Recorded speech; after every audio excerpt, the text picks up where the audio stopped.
Pêşî bi daran ketin beşa lezgîniya nexweşxaneyê û ode bi ode li neyarên xwe geriyan. Dîmenên êrişkaran wisa ket ber kamereyê Newlehiyê.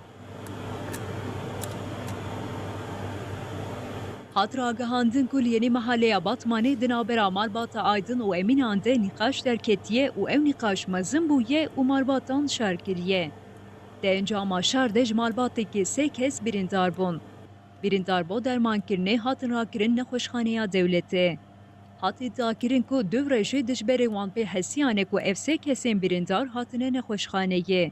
Wan jî bi daran bi ser nexweşxaneyê de girt. Ew dem jî wiha ket ber kamereyê Newlehiyê. Ewlekariya nexweşxaneyê êrişkar ji nav derxistin. Her wiha polîs jî derbarê bûyerê de lêpirsînda dest pê kirin.